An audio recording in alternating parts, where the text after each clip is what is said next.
Haleluya. Haleluya. Haleluya. Kami tinggikan Engkau Tuhan, Bapa yang sangat baik dalam hidup kami. Sungguh kami bersyukur di hari perhentian-Mu, hari yang sangat indah. Umat-Mu yang ada di tempat ini, saudara-saudara kami yang ada di rumah yang lagi beribadah bersama kami, boleh menikmati sukacita, anugerah, pujian, penyembahan, dan ada kesempatan yang baik. Tuhan mau menyampaikan isi hati-Mu buat kami di dalam ibadah pada pagi hari ini. Bapa, urapi setiap kami, baik umat-Mu yang ada di gedung gereja ini, demikian juga dengan saudara-saudara kami yang ada di rumah mereka. Urapi dengan kuasa Allah yang maha tinggi, sehingga kami memiliki kepekaan yang sangat spesial hari ini untuk mengerti isi hati-Mu yang Engkau mau sampaikan buat kami Bapa. Terima kasih. Urapi pakai hamba-Mu yang tidak ada apa-apanya ini untuk menyalurkan isi hati Tuhan kepada siapapun yang bersama-sama dengan kami dalam ibadah ini, sehingga firman yang tersampaikan hari ini benar-benar akan menjadi jawaban kebutuhan kami, memulihkan, menasehati, dan menguatkan kami semua. Terpujilah nama-Mu Bapa di sorga. Kami siap diberkati dengan firman-Mu pada pagi hari ini. Di dalam nama Tuhan Yesus, firman yang hidup, yang siap diberkati Tuhan, sama-sama katakan amin. Tuhan memberkati, silakan duduk. Ya, pertama terima kasih ya untuk tim worship, praise and worship yang luar biasa ya. Saya selalu pertama memberikan apresiasi, karena saya percaya ini satu tim dalam ibadah ini. Mereka yang melayani, baik musik, leader, worship leader, kemudian singers, termasuk tamborin ya, yang melayani, itu satu kesatuan yang punya dampak dan pengaruh atas keberhasilan dari sebuah ibadah ya. Ketika pujian penyembahan itu dibawa disampaikan dengan hal yang luar biasa, dengan urapan yang khusus, saya percaya firman ini biar disampaikan dengan sederhana sekali, firman itu cuma disampaikan singkat saja, jemaat akan pulang dengan sorak-sorai sukacita. Karena apa? Karena hatinya sudah duluan dibuka. Ini yang prinsip yang paling penting ya. Ibarat kalau ada pejabat yang mau lewat, kalau ada di depan itu mobil-mobil polisi yang buka jalan pakai bunyi-bunyi itu gitu, sehingga mobil yang pejabat yang lewat itu dengan mulus menuju ke sasarannya, saudara. Seperti itulah. Jadi sehebat-hebatnya seorang pengkhotbah, sejago-jagonya seorang hamba Tuhan berkhotbah, kalau dia tidak didukung dengan pelayanan sebelumnya, mereka yang mengangkat, membawa jemaat untuk menyembah, memuji Tuhan seperti tadi, saya rasa juga firman juga tidak akan bisa maksimal diterima oleh orang. Sekali lagi terima kasih ya tim PW. Saya harap dalam ibadah-ibadah selanjutnya ke depan, siapapun yang terlibat dalam pelayanan ini, tolong permudah para pengkhotbah, para hamba Tuhan yang berkhotbah, supaya ya dengan rileks, dengan santai, dengan sederhana, pendek pun orang pasti akan diberkati. Amin. Iya, luar biasa saudara. Ya, saya terima kasih Pak Gembala ya sudah memberi kesempatan. Memang beberapa waktu yang lalu saya bilang ke Pak Gembala, Pak, saya belum berkhotbah dulu. Jadi memang ada waktu yang cukup panjang ya. Tapi memang dalam 2 bulan terakhir ini sudah sering berkhotbah di tempat lain. Jadi rasanya sangat salah kalau di tempat lain bisa berbagi, Tuhan pakai menyampaikan isi hatinya, lalu di tempat ini di mana saya berjemaat, di mana saya bertumbuh, di mana saya dibina dan sering dengar firman Tuhan di sini, saya tidak melakukan apa-apapun. Apalagi tema di bulan ini ya, yang kita sudah ikuti beberapa minggu terakhir ini, yaitu hidup yang berdampak ya, the impact life. Hidup yang mempengaruhi dalam arti mempengaruhi hal yang baik. Ada pengaruh yang bisa positif, tetapi ada pengaruh yang negatif. Nah, dalam konteks tema secara nasional GBI, yaitu bagaimana berdampak yang positif ya. Ini diterjemahkan ke tema kita, dan saya kira ini satu hal yang sangat baik, saudaraku. Mengapa? Karena kita baru ada di minggu ketiga di tahun 2025 ini. Berarti ada 49 minggu lagi, ya, ada 11 bulan ke depan. Sebenarnya kita bisa melakukan sesuatu supaya punya dampak di lingkungan kita, di tempat kerja kita, dalam keluarga kita, dan di mana Tuhan tempatkan kita. Sehingga saya percaya, ya, saya sangat yakin bahwa hari ini Tuhan akan mengajar kita bersama untuk setelah ibadah ini kita akan memiliki konsep yang jelas tentang bagaimana kita hidup sebagai orang yang sudah diselamatkan, sebagai orang yang sudah diberkati untuk punya dampak positif bagi orang lain. Sehingga nama Tuhan dimuliakan. Sehingga nama Yesus diberitakan bagi mereka yang belum percaya. Karena apa? Karena dampak, impact dari kehidupan jemaat GBI Blessing hari-hari 11 bulan ke depan ini. Nah, untuk itu, ya saya memang sempat komunikasi dengan Pak Gembala untuk bacaan Alkitabnya. Pak Gembala bilang ini topikal. Jadi Pak Iqbar silakan Roh Kudus tuntun arahkan ke bacaan, tidak harus di Yosua 1 ayat 1 sampai 11 ya. Karena itu saya sudah menyiapkan ada 2 bagian Alkitab yang kita bisa jadikan dasar untuk kita sama-sama nanti akan merenungkan. Ini ada di Kisah Para Rasul. Kisah Para Rasul 9 ayat 36 sampai ayatnya yang ke-42. Kisah Para Rasul 9 ayat 36 sampai 42. Ya. Dan satu lagi Perjanjian Lama. Kita akan gali bersama di sana. 2 Tawarik 21 ayat 15 sampai 20. Kalau kita baca dari ayat 1 terlalu panjang, butuh waktu yang akan panjang lagi ya. Jadi karena itu mari kita siapkan 2 bagian ayat firman Tuhan ini yang akan menolong kita bagaimana menjadi pribadi yang berdampak. Ya. Biar 2 ayat yang 2 perikop yang cukup panjang ini istri saya Yesi yang akan bacakan untuk kita ya. Silakan. Yes.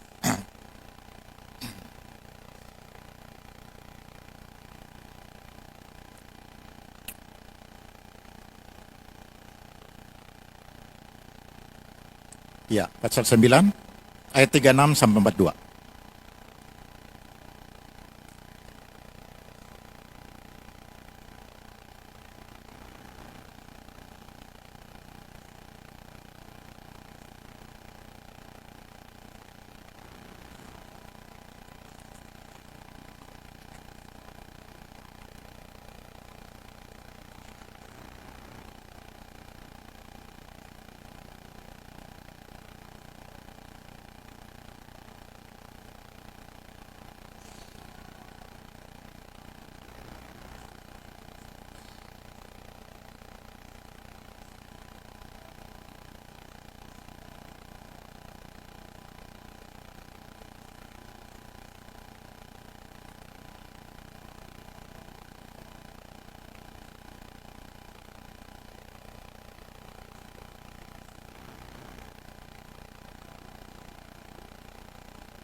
Iya, amin. Bacaan kedua, Yesi tolong baca 2 Tawarik. 2 21, mulai dari ayat 15 saja, tidak usah dari atas ya. 15 sampai 20.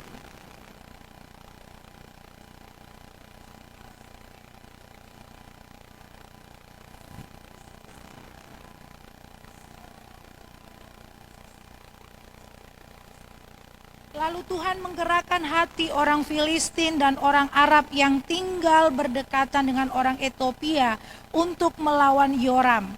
Mereka maju melawan Yehuda, memasukinya dan mengangkut segala harta milik yang terdapat di dalam istana raja sebagai jarahan, juga anak-anak dan istri-istrinya.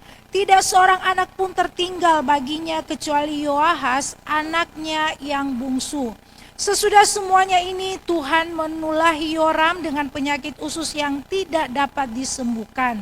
Beberapa waktu berselang, kira-kira sesudah 2 tahun, keluarlah ususnya karena penyakitnya itu. Lalu ia mati dengan penderitaan yang hebat. Rakyatnya tidak menyalakan api baginya seperti yang mereka lakukan bagi nenek moyangnya. Yoram berumur 32 tahun pada waktu menjadi raja, dan selama 8 tahun ia memerintah di Yerusalem. Ia meninggal tanpa disesali orang. Ia dikuburkan di kota Daud, tetapi tidak di dalam pekuburan raja-raja. Oke, terima kasih. Ya, sekalipun istri sendiri tetapi tetap harus bilang terima kasih ya. Bapak Ibu Saudara yang Tuhan Yesus kasihi, ketika membaca kisah tentang Dorcas ini dalam mempersiapkan khotbah ini, saya jadi teringat sekitar tahun 2004 yang lalu ya, 2004 bukan 2024. 2004 yang lalu itu kebetulan saya dipercaya oleh Pak Ruyandi Hutasoib jadi Ketua Partai Damai Sejahtera Sulawesi Selatan. Nah, kami ada membentuk pengurus-pengurus di beberapa kabupaten kota. Terus ada satu kota, ini kotanya Cimelan ya, kota Palopo. Kita ada menunjuk seorang, dia berprofesi sebagai penjahit. Karena waktu itu memang mau cari orang menjadi ketua partai di kabupaten itu kan agak sulit. Karena itu kita pilih saja siapa yang mau, apalagi ini partai Kristen. Namanya Pak Simon Ruru kalau saya tidak salah ingat, penjahit. Jadi dia ini bekerja dengan baik sebagai pengurus, tetapi ternyata dia punya kehidupan sebelum dia menjadi ketua Partai Damai Sejahtera itu. Lalu dia memang sudah melakukan hal-hal yang sangat positif di tengah-tengah masyarakat. Saya berharap dengan dia jadi ketua, ketika pencalonan dia bisa terpilih. Tapi sayang dia tidak bersedia, dia hanya bilang saya hanya bantu karena ini Partai Kristen. Ya. Nah, setelah pelaksanaan pemilihan legislatif tahun 2004, Pak Simon ini meninggal. Dia meninggal. Waktu dia meninggal, kita hadir karena saya ketua dari provinsi, kami hadir dan apa yang terjadi, saudara? Ya, apa yang terjadi dengan pemakamannya itu? Waktu hari pemakaman, ketika dibawa dengan mobil keluar dari rumah itu dengan kendaraan sampai di lokasi, karena dia ada daerah Torajanya, lokasi khusus orang Toraja di tempat yang agak jauh. Itu jenazah sudah sampai di tempat pemakaman, belum semua orang keluar dari rumahnya. Kita bisa bayangkan, saya jadi ingat waktu itu, ketika saya bicara tentang Dorcas ini, saya jadi ingat sekali waktu itu, saudaraku.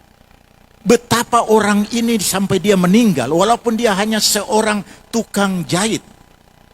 Manusia begitu rupa, sampai jenazahnya sudah dari sana mereka telepon, sudah sampai di liang lahat. Dari rumahnya belum semua orang, bayangkan sekian kilo, itu betapa berpengaruhnya orang. Betapa hidup orang ini punya pengaruh. Bukan itu saja, saudara. Pada saat malam penghiburan, malam ketiga, saya diminta berkhotbah. Ketika saya berkhotbah, saya kaget.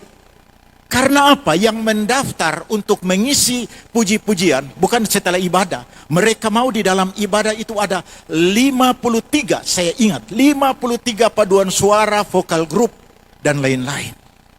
Sampai akhirnya saya bilang dengan keluarga yang lain, kalau bisa nanti 40 malam saja baru tamu. Tapi semua mau. Akhirnya malam itu terlayani 36 paduan suara. Saudara bayangkan. pimpin ibadah malam penghiburan, 36 paduan suara vokal grup yang menyanyi. Jadi habis bicara satu, dipersilakan 5 paduan suara menyanyi. Padahal dia bukan seorang petinggi daerah. Dia bukan seorang tokoh gereja Toraja waktu itu. Ya. Dia bukan orang hebat, orang kaya. Seorang tukang jahit. Yang kebetulan kami tunjuk, karena saya ketua di Sulawesi Selatan, tunjuk dia. Dan memang saya lihat, aduh, sampai saya bilang di teman-teman, kalau waktu itu Pak Itua mau calon, mungkin dia akan terpilih.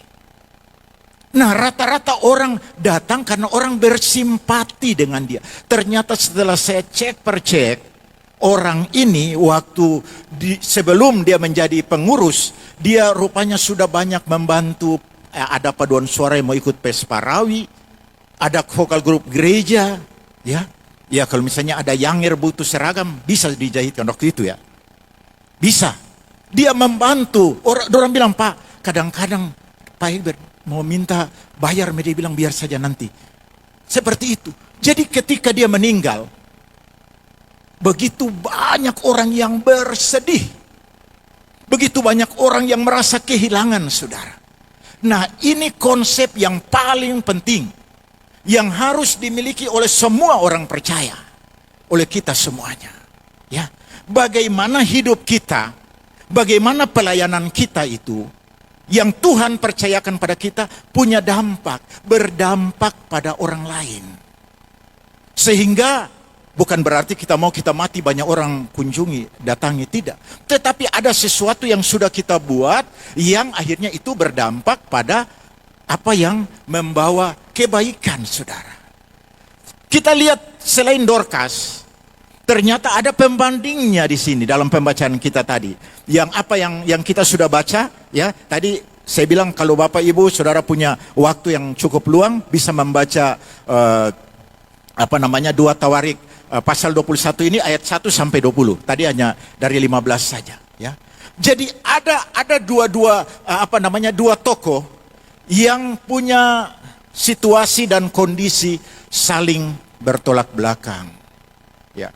Sudahlah, kalau figur Yesus yang adalah Tuhan kita, memang dia adalah pribadi tokoh yang hidupnya 33 tahun setengah itu, hidupnya punya dampak yang begitu luar biasa. Kita rasakan sampai sekarang ini. Dia mati dan kita semua diselamatkan. Itu dampak dari kehidupan Yesus.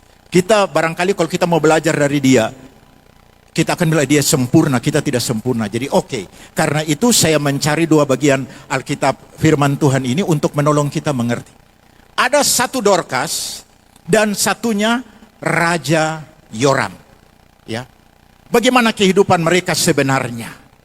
Bagaimana ketika mereka dipercaya hidup di atas muka bumi ini?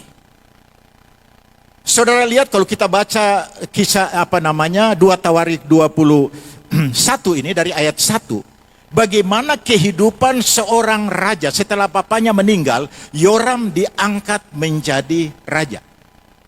Dia ditunjuk, dipilih sesuai dengan konsep pemerintahan teokrasi, ya. Jadi ayah anak yang ganti. Nah, dia mengganti di sini dikatakan dalam usia 32 tahun dia memerintah Yehuda. Berarti masih dalam usia yang sangat muda. Ya. Dalam posisi dan kedudukan sebagai raja, sebagai pemimpin, kalau saudara baca 20 ayat dari 2 Tawarik 21 ini, tidak ada hal-hal baik, tidak ada dampak positif yang dilakukan oleh Raja Yoram ini. Padahal dia sudah dikasih kedudukan. Dia sudah dikasih jabatan. Dia sudah dikasih berkat-berkat yang luar biasa, saudara. Ya. Tidak ada hal-hal baik. Silakan saudara baca. Tadi saya cuma ajak dari ayat 15 sampai ayatnya yang ke-20. Ya. Malah dia bunuh orang saudara-saudaranya. Dia pikir ini nanti kalau saya mati berarti saya punya saudara yang lain bisa kedudukan raja. Dia bunuh. Bisa dilihat begitu banyak penjelasan tentang Raja Yoram ini, saudara. Dia malah membawa orang-orang Yehuda, orang-orang Israel untuk menyembah Baal. Bukan dia membawa orang-orang datang menyembah Tuhan, datang kepada Tuhan, hidup dalam takut akan Tuhan. Tetapi dia malah membawa orang-orang menyembah Baal. Sehingga akhirnya, kalau saudara lihat ya pada ayat yang ke-20 tadi, dia tidak dimakamkan seperti layaknya. Nah, orang Israel itu kan raja-raja kan ada tempat khusus untuk dimakamkan. Tidak dibawa ke sana. Malah saudara perhatikan ayat 19 dikatakan di situ apa tadi? Ya, dia malah tidak ada rakyatnya yang menyalakan api unggun. Barangkali kalau di negara kita sekarang ini kan ada mantan pejabat yang meninggal setengah tiang benderanya. Tapi waktu itu kalau ada pejabat raja atau ini yang meninggal, itu orang Yahudi biasa kasih nyala api unggun selama beberapa. Tapi ini tidak ada sama sekali. Berarti kehidupan Yoram tidak membawa dampak apapun bagi banyak orang. Malah dia sakit usus. Saya mencari beberapa referensi, ya, beberapa referensi tentang, ada yang bilang, ada beberapa catatan-catatan dari teolog mengatakan itu semacam kanker usus. Akhirnya keluar dan dia mati dengan penyakit itu, saudara. Raja Yoram, kalau kita pikir, dia 32 tahun, lalu kemudian dia memerintah 8 tahun. Berarti Raja Yoram ini usianya baru 40 tahun. Saya lebih tua dari dia. Ya. Usianya 40 tahun. Tetapi ketika dia mati, apakah Tuhan membangkitkan dia seperti Dorcas? Tidak. Dia dikubur karena salah satu hal. Hidupnya, kedudukannya, pangkatnya tidak membawa dampak kepada banyak orang. Itu yang dicatat di dalam Perjanjian Baru, saudara. Ya. Lalu kalau kita lihat di dalam Kisah Para Rasul 9, ya ayatnya yang 36 sampai dengan ayatnya yang ke-42. Di situ ada seorang yang bernama Tabita, yang disebut Dorcas dalam bahasa Yunani. Saudara, dia bukan seorang raja, ya. Dia bukan orang penting. Dorcas ini bukan orang kaya, saudara. Ya, coba kita cari beberapa referensi tentang Dorcas. Malah dikatakan dia seorang ibu janda. Statusnya demikian. Statusnya kalau dipandang di masyarakat sekarang ini, mungkin orang akan memandang Dorcas ini dengan sebelah mata. Apa yang mau dibayangkan dari seorang Dorcas? Seorang penjahit. Saudara, kalau teman saya yang di Palopo itu, waktu itu sudah ada mesin jahit. Malah obras segala macam, jadi agak mudah dia membantu orang. Tapi saudara bisa bayangkan, pada masa Tuhan Yesus itu belum ada mesin jahit, merek Singers, ya. Kan itu ada dulu kan, saya mama juga ada punya mesin itu, mesin jahit. Belum ada yang begitu. Tetapi ibu janda ini, ya karena memang dia bukan janda yang kaya. Dia janda yang memang hidup pas-pasan. Tetapi dalam kedudukan bukan sebagai raja, bukan sebagai orang penting, bukan sebagai orang kaya. Saudara perhatikan bagaimana kehidupan Dorcas itu yang membawa dampak. Kita akan belajar dari sini, dari dua bacaan ini. Bagaimana hidup kita nanti ke depan. Di tahun ini, sebagai warga jemaat, sebagai seorang pekerja, sebagai masyarakat, kita punya dampak kepada lingkungan yang ada di sekitar kita. Saudara, Dorcas ini, Tabita ini, dia ibu janda. Ya. Dia seorang ibu janda. Malah di ayat 36 dikatakan dia adalah seorang wanita yang selalu apa? Selalu membantu, ya, sesamanya. Malah di dalam Alkitab saya ini Alkitab terjemahan yang disederhanakan, ya. Di sini dikatakan ia selalu membantu orang-orang miskin. Dalam keadaannya yang miskin, yang kekurangan, ya, kalau Alkitab yang dibaca tadi kan bilang memberi sedekah. Tetapi di sini dikatakan ia selalu membantu orang-orang miskin. Kalau orang kaya membantu orang miskin masih masuk akal. Ya. Tetapi ini Dorcas dalam keadaan susah masih bisa menjahitkan pakaian-pakaian untuk ibu-ibu janda yang lain. Dia masih bisa membantu orang-orang miskin. Memang Alkitab tidak menjelaskan di sini. Di Alkitab saya juga tidak jelaskan begitu. Hanya bilang membantu orang miskin. Tapi bayangan kita kan bisa saja ada selain dia kasih baju, suatu saat orang kekurangan makanan, kekurangan beras, dia bisa bantu. Seperti itu, saudara. Ya. Itulah Dorcas. Sehingga ketika dia mati karena sakit, sama seperti si Raja Yoram tadi, apa yang terjadi dengan dia? Ya. Saudara, perikop ini berbicara tentang Petrus membangkitkan dia. Bukan sekedar untuk menunjukkan kepada kita yang membaca ayat ini bahwa Allah itu maha kuasa. Petrus itu dengan kuasa doa bisa membangkitkan orang mati. Tidak sekedar itu. Tetapi gambaran paling nyata yang saya tangkap dari perikop ini adalah ketika hidup seseorang itu berdampak. Ketika hidup seseorang itu mempengaruhi hal-hal yang baik pada lingkungan, pada sesamanya. Itu menjadi perhatian yang khusus dari Tuhan. Dia bangkitkan. Ya. Mungkin saudara Alkitab tidak mencatat tentang umurnya ibu ini, ibu Dorcas ini.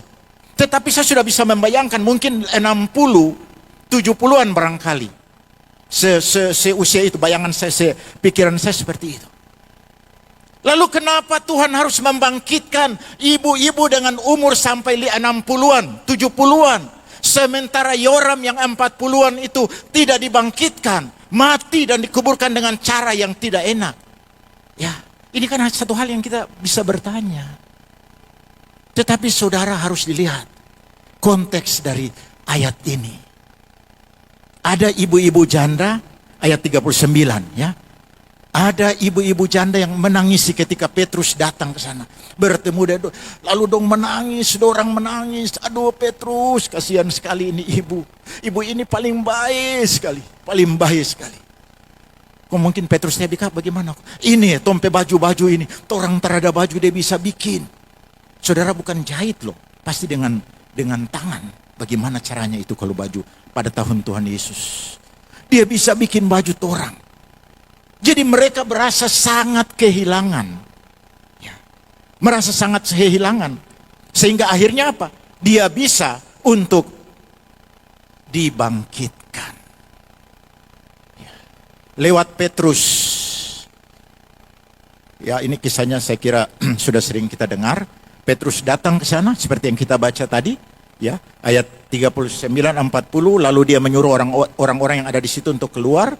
Dia berlutut, dia berdoa, dan dia berkata kepada Dorcas, Tabita, bangun. Lalu dia bangun, dia angkat tangan, berdiri, dan dia tunjukkan kepada orang-orang lain. Saudara, ayat yang ke-42 ini penting. Ya. Sasaran akhirnya adalah bagaimana supaya ketika kehidupan yang berdampak itu dia dibangkitkan kembali itu, saudara. Tujuan sasaran akhirnya itu apa? Semua orang yang ada di Yope dan sekitarnya itu jadi percaya kepada Tuhan Yesus. Sasaran akhir dari semuanya, ya, ketika hidup kita berdampak, ketika keberadaan kita bisa mempengaruhi hal-hal yang baik dengan orang, maka yang paling penting sasaran dan tujuan utamanya yaitu bagaimana supaya membuat orang-orang sesama kita berjumpa secara pribadi dengan Tuhan. Karena itulah kenapa Dorcas dibangkitkan. Sedangkan Raja Yoram yang boleh dibilang orang kaya, orang penting, orang ini tidak dibangkitkan. Karena Bapa di sorga tahu kehidupan Raja Yoram tidak membawa dampak yang positif, dampak yang baik. Tidak membawa orang-orang datang kepada Tuhan. Malah kehidupannya membawa orang-orang menyembah Baal. Dan itu sangat tidak berkenan di hadapan Tuhan. Sehingga usia muda 40 tahun mati, dibiarkan begitu saja. Mati untuk selama-lamanya. Beda dengan ibu janda yang sudah tua ini. Masih dibangkitkan. Karena ada tugas besar. Ada tugas lain yang harus ia lakukan. Dengan hidup dampak yang positif, yang baik kepada banyak orang. Orang-orang di kota Yope dan sekitarnya, di sini dikatakan di ayat 42, menjadi percaya kepada Yesus. Saudara, dari dua kisah ini kita bisa menemukan ya satu hal yang sangat penting untuk kita renungkan di awal tahun ini, bahwa sebenarnya Tuhan mau setiap kita, saudara dan saya, di dalam hidup kita ini, di dalam aktivitas apapun yang kita lakukan, itu harus punya dampak bagi sesama. Amin, saudara. Itu keinginan Tuhan. Dia mau di tahun 2025 ini. Dia mau di dalam kehidupan kita di tahun 2025 masih ada 11 bulan, 2 minggu ke depan. Keberadaan kita di kantor, di rumah, di tengah-tengah masyarakat, dalam pelayanan itu membawa dampak. Sehingga dia bisa melakukan sesuatu, membangkitkan apapun yang menjadi kondisi terpuruk yang kita alami. Karena Bapa di sorga tahu, ada hal yang akan kita kerjakan, yaitu membawa orang-orang datang kepada Yesus seperti yang terjadi dengan Dorcas ini.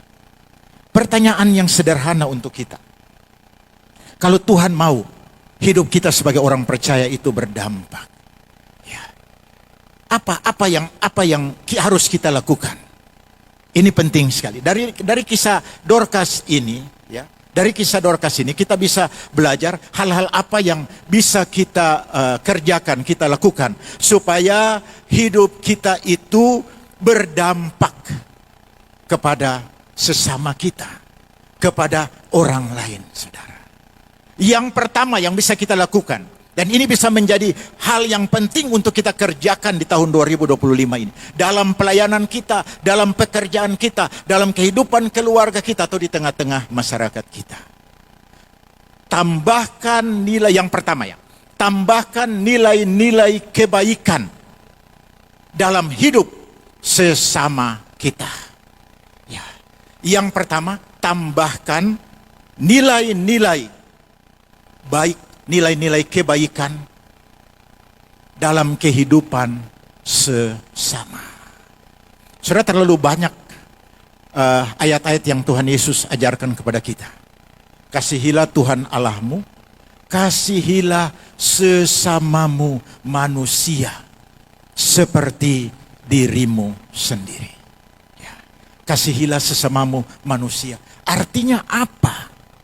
Artinya Bapa di sorga itu mau supaya kehidupan kita, dalam kehidupan keluarga kita, di pekerjaan dan profesi kita, di tengah-tengah masyarakat, kita selalu menyatakan kasih Bapa melalui perbuatan-perbuatan baik, menambahkan nilai-nilai kebaikan kepada sesama, saudara.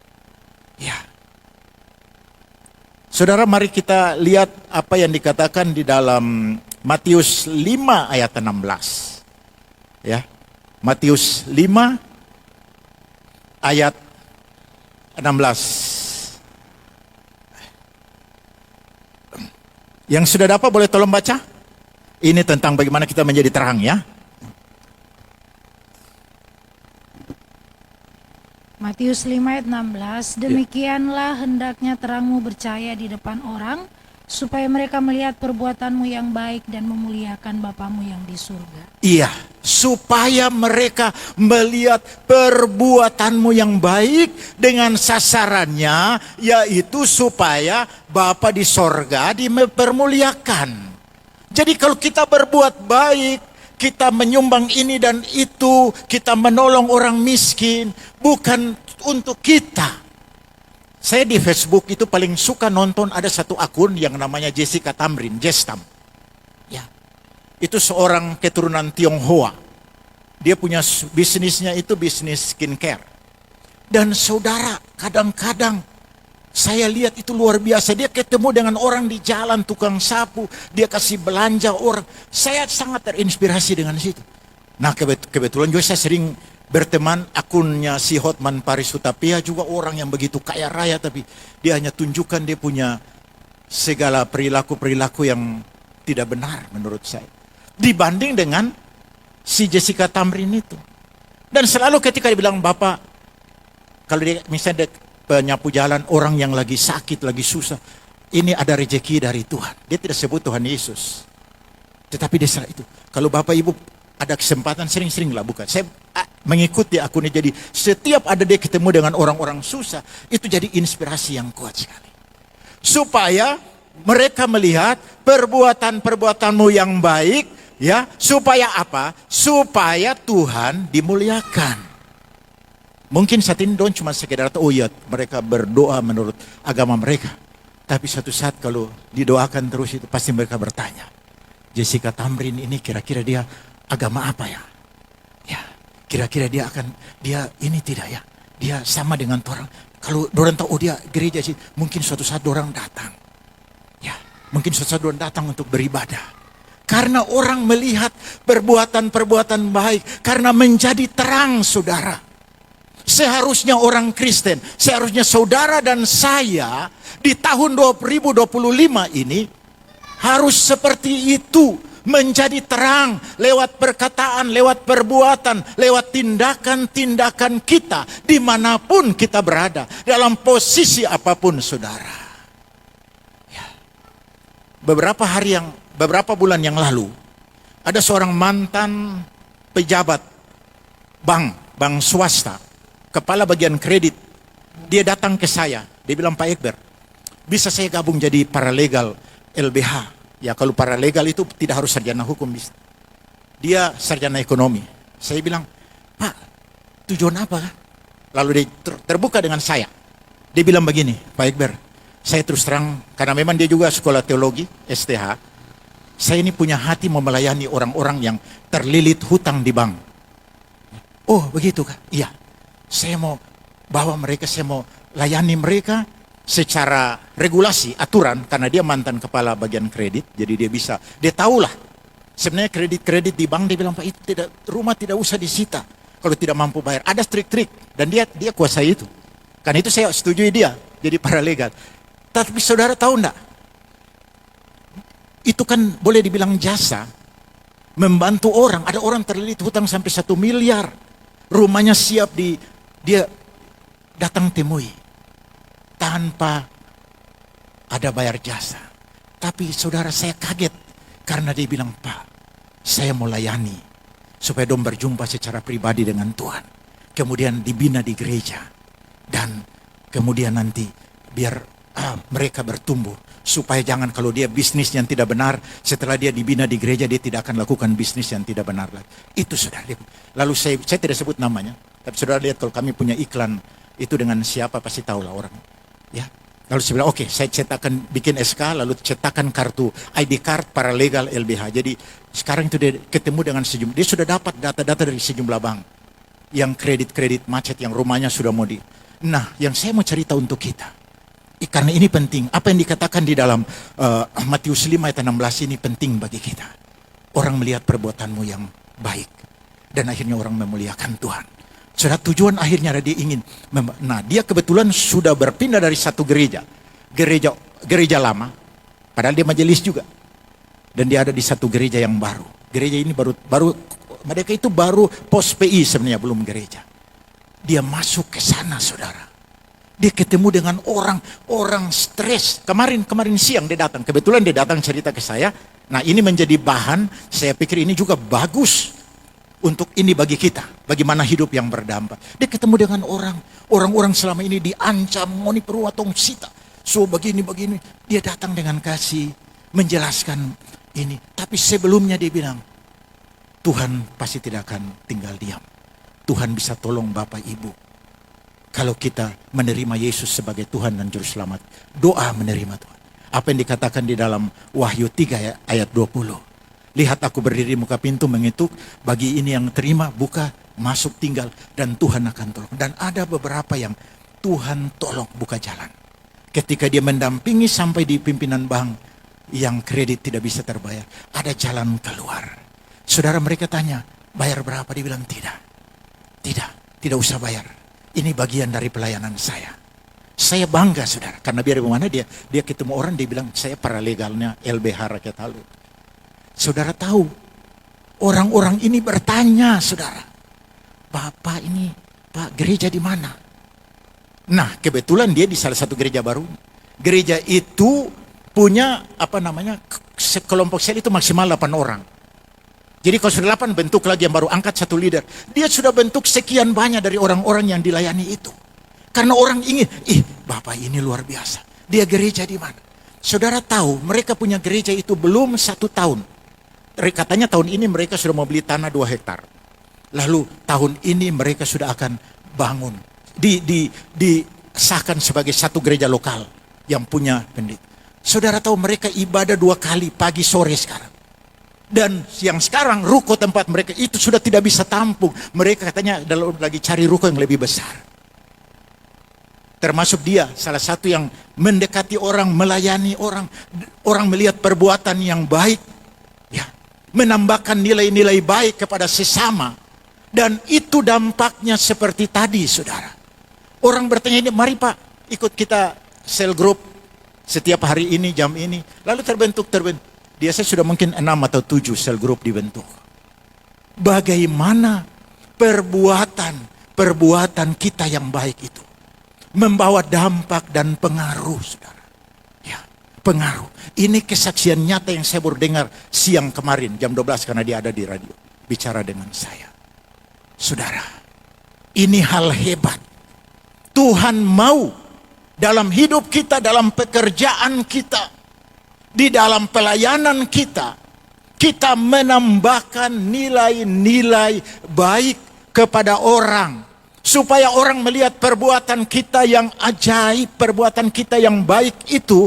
Dan sasaran akhirnya untuk mereka memuliakan Tuhan. Ini kan yang dikatakan di dalam Matius 5:16.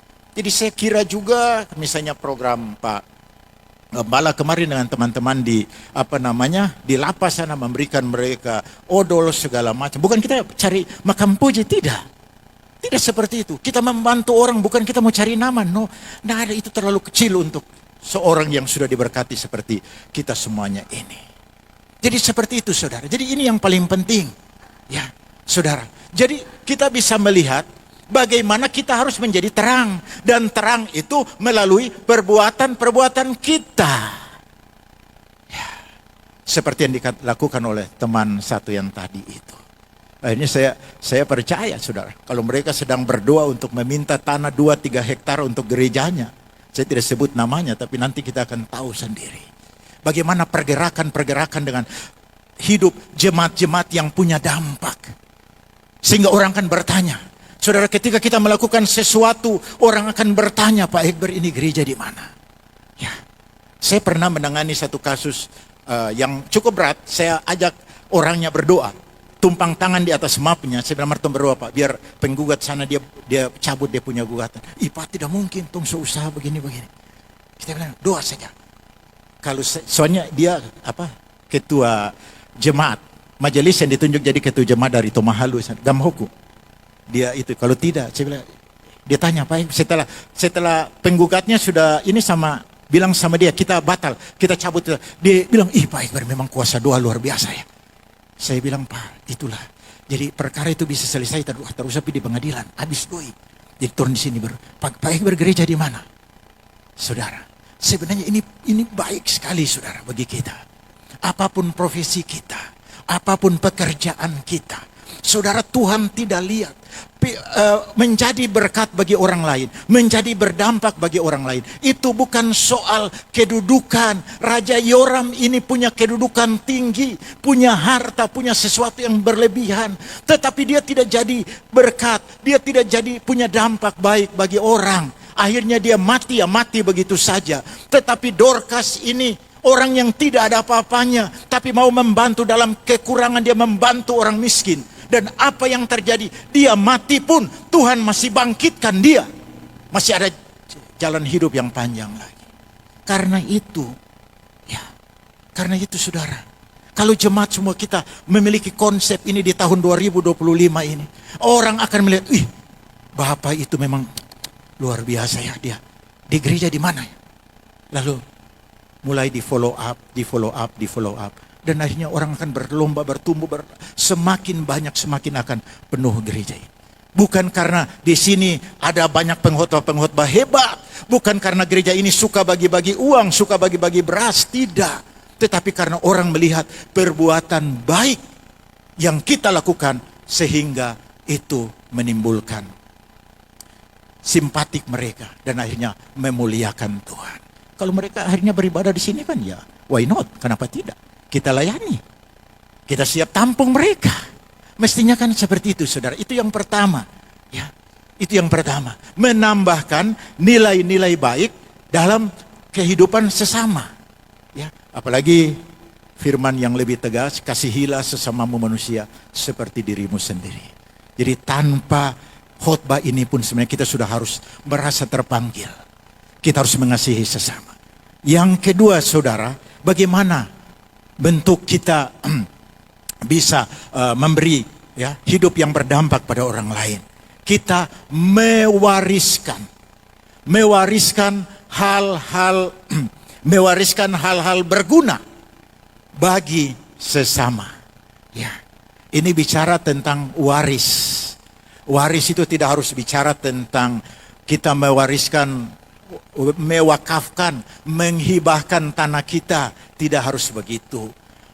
Mewariskan hal-hal yang berguna bukan berarti kita harus memberikan kendaraan kita, mobil kita untuk ini. Tidak juga. Ya, saudara. Mewariskan itu kan bukan saja berarti kita mewariskan hal-hal yang sifatnya jasmaniah, sifatnya materi. Tetapi sebenarnya ada warisan yang kita bisa berikan kepada orang lain. Itu tidak dalam bentuk harta. Orang yang tidak punya, orang yang berkekurangan pun bisa mewariskan hal-hal yang berguna bagi sesama saudara. Ya, ada. Saudara lihat Dorcas. Ya, kalau Dorcas di sini kan orang-orang datang kepada Petrus ayat 39. Ya, ayat 39. Orang-orang datang kepada Petrus dan bilang begini, aduh kasihan Petrus. Ya, dia ini DP warisan di torang ini. Dia menjahit pakaian, dia menjahit sehingga aduh tolong bagaimana cara Tuhan kasihan. Mungkin seperti itu bahasanya. Ada yang diwariskan, hal yang berguna, baju yang terus dipakai walaupun Dorcasnya sudah mati. Iya kan? Itu kalau konteks Dorcas. Tetapi dalam konteks kita yang hidup di zaman sekarang ini, apa yang kita bisa wariskan kepada orang lain yang membuat mereka bisa merasa itu berguna dan bermanfaat sekali. Saya pribadi ya, saya cukup bangga, saya cukup senang sekali kalau bicara saya wariskan hal-hal yang berguna. Siaran kami ini, kadang-kadang kami kan sering perkunjungan ya, di awal tahun ini kami datang dari rumah ke rumah cerita dengan mereka. Mereka bilang, aduh Pak, ini kalau tidak siaran satu hari kami kayak rasa kosong. Dengar khotbah, dengar lagu. Itu warisan. Ya. Walaupun ada sudah beberapa pendengar orang tua yang sudah meninggal, tapi saya bersyukur sampai akhir hidup mereka bawa. Bahkan sampai ke tingkat menyembah Tuhan. Itu mereka dapat dari kami. Karena ada satu acara malam. Ya. Ada Pak Pendeta Sefnat Pawati yang biasa bawa SMS. Di situ kan diajak orang menyembah. Saya cuma bilang ke dia, Pak, jangan menyembah dengan bahasa roh.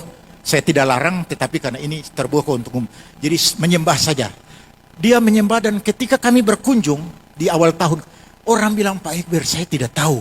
Ternyata kalau kita menyembah Tuhan sungguh-sungguh itu kita bisa merasakan langsung terkoneksi dengan Tuhan. Ini warisan, saudara. Saya mungkin tidak mewariskan mereka tanah atau uang atau kendaraan. Tetapi secara pribadi saya sangat bersyukur. Orang tahu ternyata menyembah seperti itu kalau dia ikut malam hari dengan Pak Pendeta Sefnat. Saya memang bilang, Pak, menyembah saja. Saya juga kadang-kadang pakai gitar menyembah. Dan itu menolong orang untuk mengerti. Kalau kita menyembah Tuhan tidak sekedar buka lagu, lalu baca nyanyi-nyanyi 2-3 ayat. Mereka bilang, ini dibilang di awal tahun kemarin ketika ada satu oma yang kami kunjungi dan doakan dia. Dia bilang, saya baru tahu ternyata baik-baik. Ketika malam itu saya ikut menyembah, saya sudah rindu. Sehingga kalau tidak ada acara itu saya, rasa kosong sekali. Itu warisan. Saya percaya saudara juga bisa mewariskan hal-hal yang berguna untuk orang lain.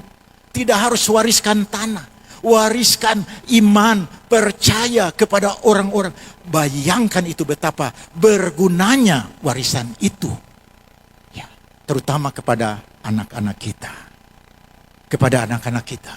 Saudara, saya tekankan ini. Ya, wariskan hal-hal yang berguna itu. Wariskan hal-hal yang bernilai rohani, bernilai iman. Saudara, saya punya kakak, punya anak. Ya, dia itu waktu berobat di profesor di Manado. Kakak saya cerita, namanya Profesor Datau. Sudah tua sekali. Periksa dia punya alergi. Jadi alergi itu membawa dia sehingga kadang-kadang pusing segala macam. Nah, tiba-tiba ketika habis periksa, itu profesor, ini profesor yang sudah tua, sudah pengalaman. Di rumah sakit apalah di Manado. Bilang sama mamanya, Ibu, ini anak ini, dia tidak bisa lihat warna lain selain putih. Jadi kalau begitu bisa rumah, pohon-pohon di rumah itu harus ditebang. Lalu kemudian saudara, rumah harus dicat putih, tidak bisa cat lain. Ini seumur hidup. Itu dibilang, itu profesor langsung dari Manado. Jadi setelah mamanya dengar, mamanya dengan dia pas sampai di depan apotik di dekat Hotel Sentral situ, mamanya tanya kepada dia, ini bagaimana mewariskan iman yang sungguh-sungguh. Karena percaya itu tadi profesor itu bilang, dia bilang, terada mama, kita tidak percaya. Kita percaya Tuhan Yesus sanggup. Kalau itu robe, jadi robe. Ya, robe itu resep, kan mbak suruh ambil resep. Habis robe, besoknya dong pulang ke sini. Sampai sekarang ini, ya, dia tidak mengalami alergi apapun. Bahkan dia lulus tes, itu kan berpengaruh ke mata juga. Pilot, sehingga kadang-kadang ketika ininya instruksi terbang malam, dia telepon, mama doa. Saya urapi pesawat itu dengan minyak urapan. Iman dibangkitkan, saudara. Hal-hal yang seperti, mari tanamkan ini, mari wariskan yang seperti ini kepada anak-anak kita. Amin. Kepada lingkungan kita, kepada sesama kita. Karena inilah yang dilakukan oleh Dorcas. Ada warisan yang berguna. Saudara, ketika kita mewariskan sesuatu yang berguna, pada akhirnya orang akan memuliakan Tuhan. Iya kan? Hanya kita yang dengar cerita juga kayak tadi. Wih, luar biasa ya. Itu profesor itu ternyata bisa tidak tidak diikuti pun sampai sekarang. Malah sampai sekarang Tuhan angkat hal yang luar. Itu hal yang kedua. Yang terakhir, yang ketiga, yang kita bisa lihat, kita bisa temukan dari kisah Dorcas ini pada ayatnya yang ke-42. Ya, ini poin penting. Jadi selain kita menambahkan nilai-nilai yang baik kepada sesama, ya, hidup sesama. Yang kedua, selain kita memberikan warisan yang berguna bagi orang lain. Hal yang ketiga yang tak kalah penting dari semua itu, yaitu bagaimana kita memperjumpakan sesama kita dengan Yesus. Ya, membuat mereka berjumpa secara pribadi dengan Yesus, itu menjadi sasaran yang paling penting. Ya. Dorcas dibangkitkan karena dia punya hidup yang berdampak. Karena Tuhan punya rencana Melalui hidupnya yang berdampak itu, banyak orang akhirnya percaya kepada Yesus. Seperti apa yang dikatakan di dalam ayat 42 pembacaan kita ini, saudara. Ya, orang akhirnya percaya kepada Yesus. Saudara, lihat kesaksian teman saya tadi yang dari salah satu gereja yang akan diresmikan tahun ini di Tobelo. Bagaimana mereka melakukan itu dan orang bertanya, dia gereja di mana? Lalu didoakan pergumulan mereka. Didoakan, lalu dibawa terima Yesus secara pribadi. Setelah mereka terima Yesus pribadi, dilayani, bertumbuh bersama, dan sudah menjadi anggota gereja mereka. Ini cara yang paling mudah sekali. Kita harus akui di Halmahera Utara, oke, banyak orang Kristen. Tetapi apakah semua orang sudah percaya Yesus secara pribadi? Ini kan pertanyaan besar. Ini tanggung jawab siapa, saudara? Bukan hanya tanggung jawab kami. Kami kadang-kadang menyampaikan itu melalui udara, menyampaikan saja begitu. Tetapi kan ada gereja-gereja lokal yang sebenarnya punya tugas dan tanggung jawab untuk bagaimana membina, mendidik, ya, menuntun mereka untuk dapat datang sampai berjumpa dengan Yesus. Saudara, kalau kita bisa, hidup kita bisa berdampak dengan 3 hal ini pada orang lain, pada sesama kita. Yang pertama, kita akan tahu Tuhan akan disenangkan. Tuhan akan dimuliakan dengan apa yang kita lakukan.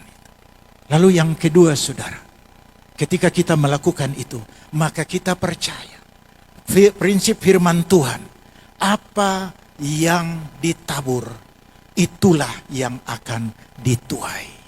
Prinsip tabur tuai dalam kekristenan itu jelas sekali.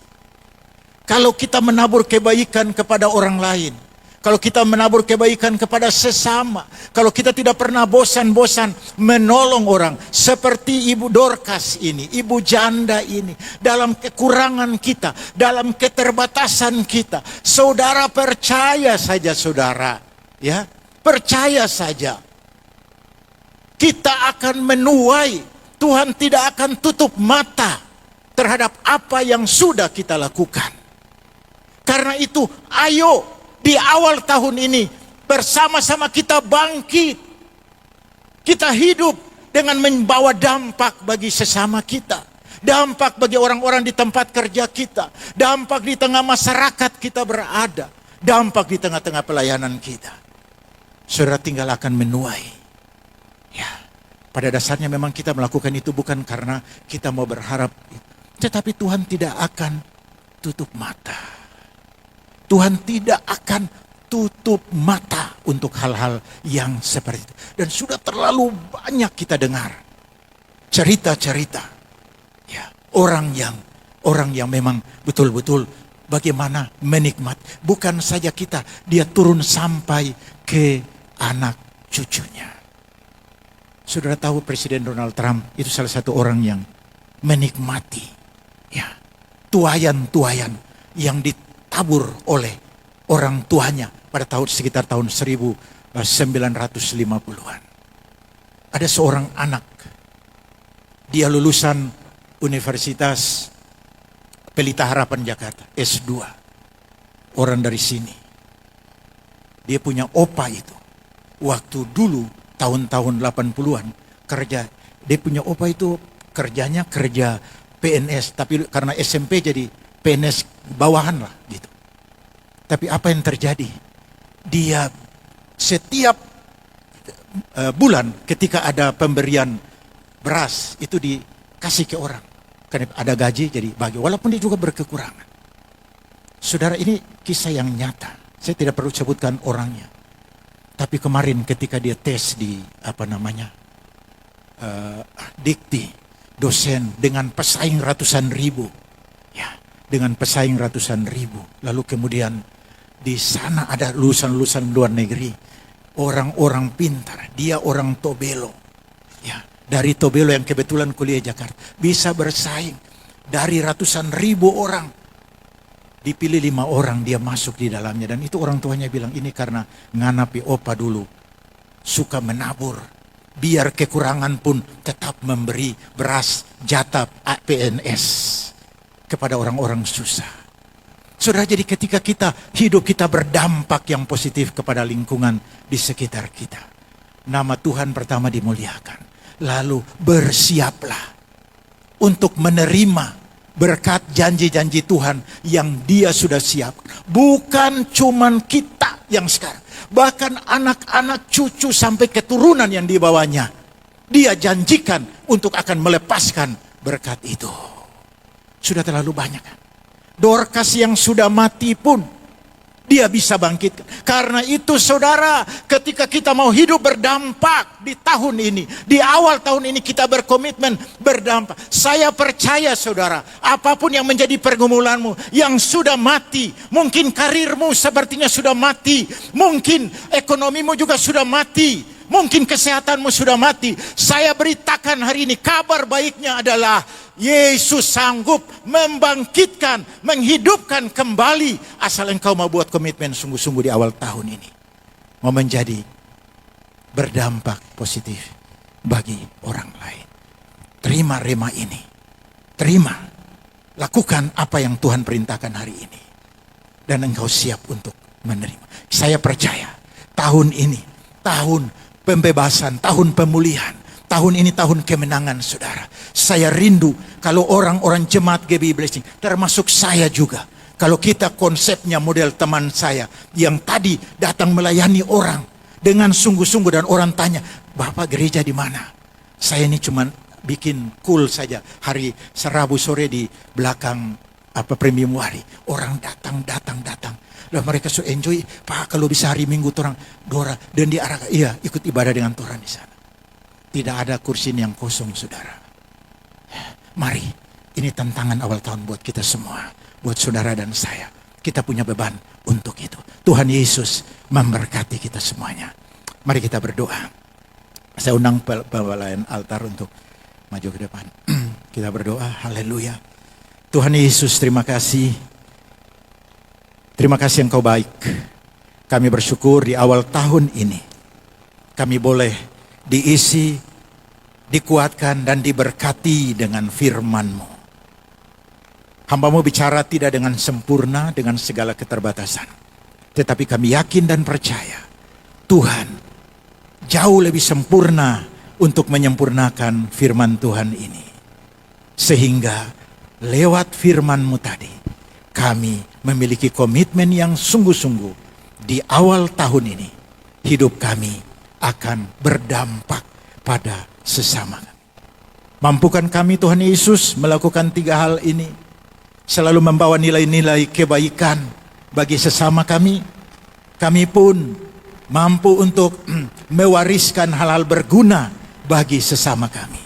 Dan yang terakhir, di tahun ini kami mampu untuk memperjumpakan orang dengan Yesus secara pribadi di dalam kehidupan mereka. Terpujilah nama-Mu Bapa di sorga. Sekali lagi sempurnakan firman-Mu ini untuk menjadi kekuatan, penghiburan, dan nasihat-nasihat yang lebih sempurna buat kami. Di dalam nama Tuhan Yesus. Haleluya. Yang sudah diberkati Tuhan, mari sama-sama katakan amin. Tuhan Yesus